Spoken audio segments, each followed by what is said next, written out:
So like the arithmetic sequences, we then moved into arithmetic series. Same with the geometric. We just got done with geometric sequences, so now we're going to be moving into geometric series. Same concept applies. It's the total sum of our geometric sequence terms. So with that, our sum can be represented with two different formulas. We could have a to the first minus ANR all over 1 minus r, or we could have the sum as A1 times 1 minus r to the n all over 1 minus r. So it just depends on the information that you're given. You're going to have to use some manipulation to get to one of these options. Okay, so with that being said, let's start with A1 equals 16, R equals 1/2, and N equals 7. So looking at this, I don't have an AN, so I'm going to go with the second option there. So N is 7, so it's sum of 7. 16 times 1 minus 1/2 to the power of 7 all over 1 minus 1/2. So I'm going to go ahead and reduce this in order to figure out my sum. So 1/2 to the power of 7 is actually going to be a big fraction, which is okay.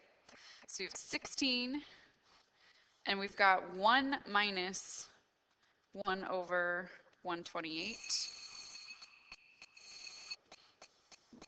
which is going to give me 127 over 128, all over 1/2.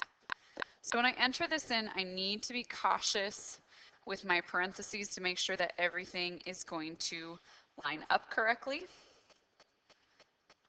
And I see that my answer is going to be 31.75.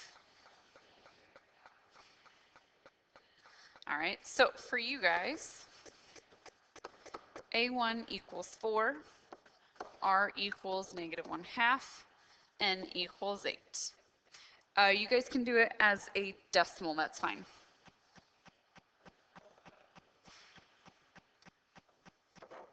So for this, it's similar to the last problem. I'm just going to go ahead and plug it into my formula.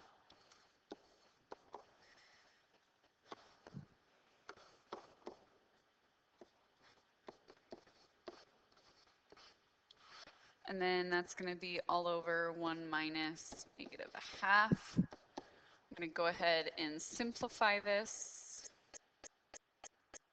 -1/2 to the power of 8. Make sure you put parentheses around this so you know that it goes to a positive. So I'm going to have 4 times 255 over 256. So this doesn't get changed. This 8 here, if that wasn't an even number, this might not have gone to a positive. It actually might have been subtraction. So that's why I'm telling you to be cautious where it could vary based on your sign there. And then this is 1.5 s to the 8. So I'm going to go ahead and calculate this. And then I need to divide that by 1.5. You're going to get a decimal. You guys can round it off. That's fine. 2.656. So now let's get into situations where we're actually going to have to manipulate, or we will be given different information. So for instance,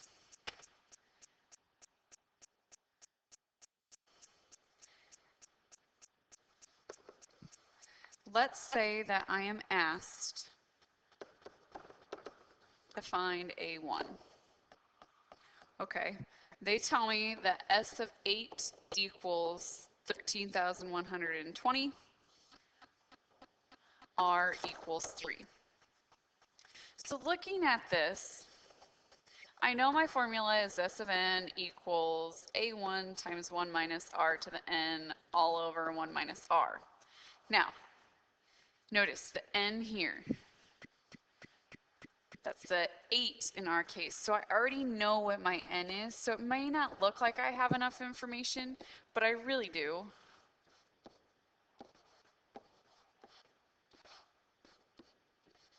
All right, so I'm just solving this algebraically. Okay, so I'm going to simplify this as best as I can right now. 1 minus 3 to the power of 8 is going to give me negative 6,560 all over negative 2. All right, so looking at this, how am I going to solve that? Well, in order to get a1 by itself, I'm going to multiply both sides by negative 2. You'll be working with large numbers, that's okay. So I get negative 26,240 equals negative 6,560 a1. So how am I going to get a1 by itself? I'm going to divide that by negative 6,560.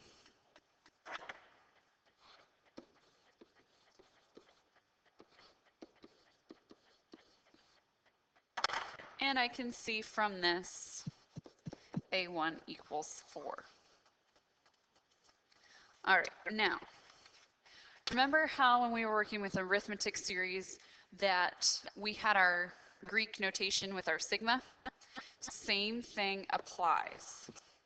And it's the exact same process.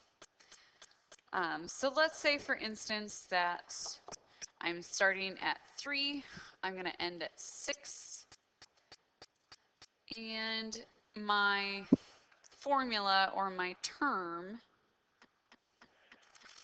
is going to be 2 to the power of 3x minus 1. So all I'm doing is plugging in my information and adding up my sum. So I have 2 to the power of 3, and I'm going through this whole process until I've gotten all the way from 3 to 6.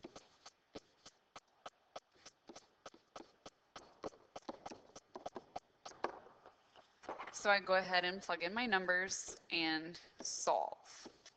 It might be a large number, that's okay.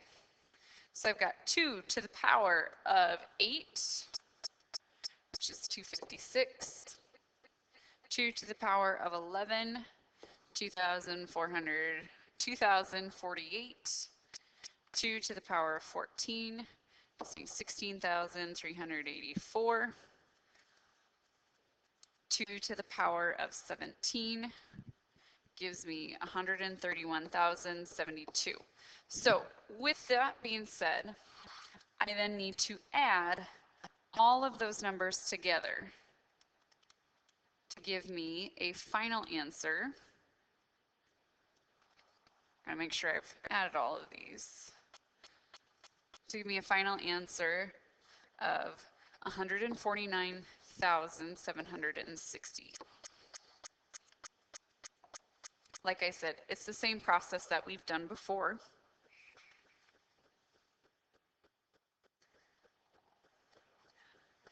So for you guys,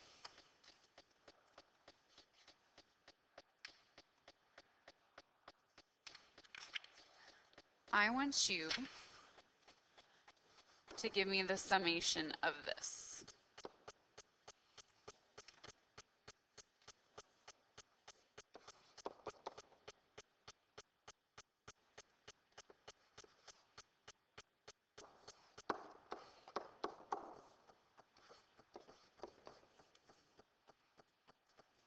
So find the sum.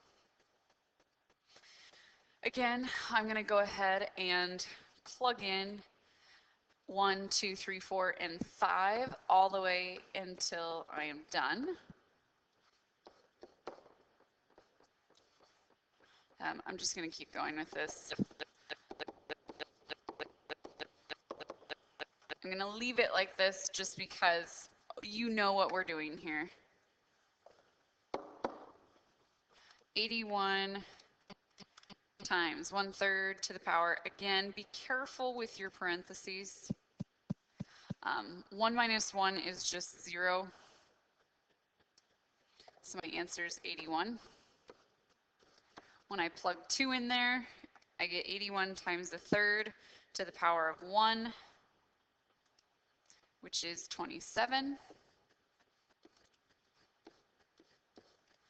I plug 3 in, and I get 9. I plug 4 in, and I get 3.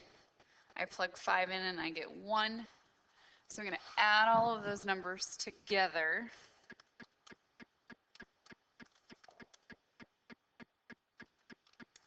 And I get 121. Final answer.